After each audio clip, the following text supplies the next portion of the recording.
Welcome to Tales of Honor, a podcast with a mission to tell the true stories of every recipient of our nation's highest military award, the Medal of Honor.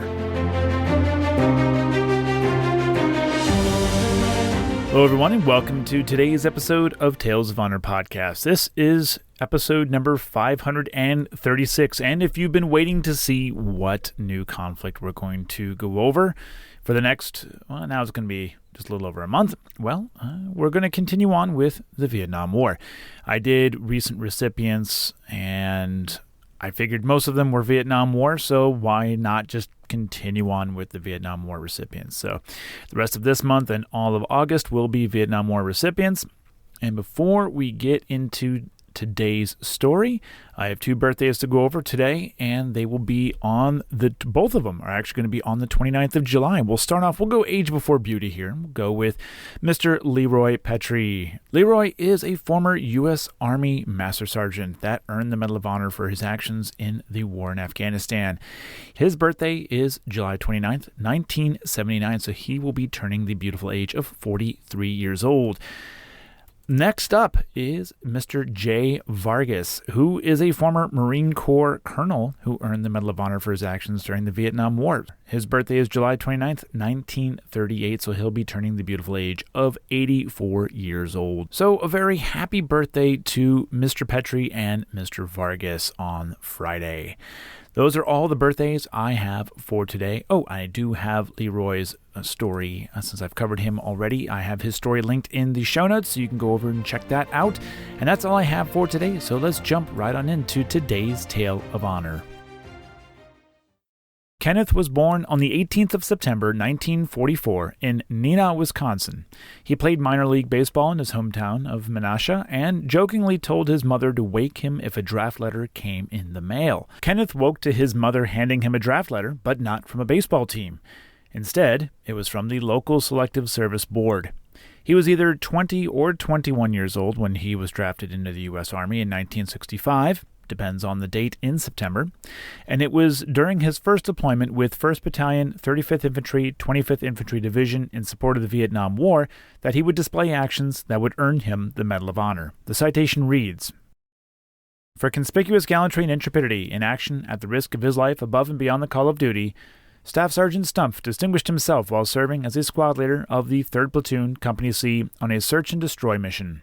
As Staff Sergeant Stumpf's company approached a village, it encountered a North Vietnamese rifle company occupying a well-fortified bunker complex.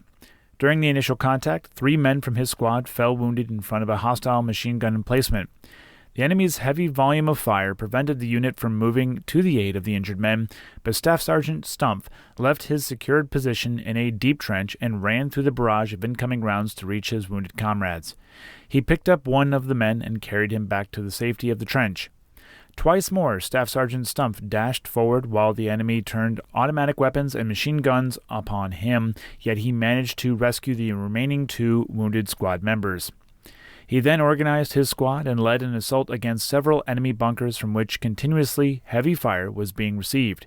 He and his squad successfully eliminated 2 of the bunker positions, but one to the front of the advancing platoon remained a serious threat. Arming himself with extra hand grenades, Staff Sergeant Stumpf ran over open ground, threw a volley of fire directed at him by a determined enemy toward the machine gun position.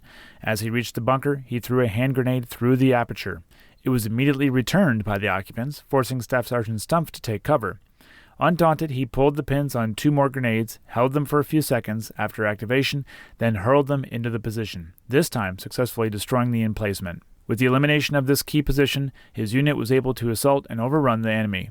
Staff Sergeant Stumpf's relentless spirit of aggressiveness, intrepidity, and ultimate concern for the lives of his men are in the highest traditions of the military service and reflect great credit upon himself and the U.S. Army. Kenneth returned home in September of 1967 and completed his enlistment in the Army. About 6 months later, he received a call that he would be receiving the Medal of Honor, which he did on the 19th of September, 1968, from President Johnson. Kenneth re-enlisted into the Army and married Dorothy in September of 1968. He would deploy 2 more times to Vietnam, once being wounded during an assault on an enemy position, and retired from the Army in September of 1994 at the rank of Sergeant Major. Kenneth and Dorothy had 2 sons and 1 daughter. And on the 23rd of April, 2022, Kenneth Edward Stumpf died at the age of 77. A full honors burial has yet to be announced, but it is safe to assume he will be laid to rest with his wife in Arlington National Cemetery, Section 47, Site 617. And that was a Tale of Honor. Thank you for listening to Tales of Honor, and if you enjoyed the show, please be sure to subscribe and tell your friends and family. Tales of Honor is written and produced by Christoph Ambrosch, and theme music is Loyalty and Duty by Floruz Music. If you have any questions, you can send an email to talesofhonorpodcast@gmail.com, and please be sure to visit talesofhonorpodcast.com for more episodes and information.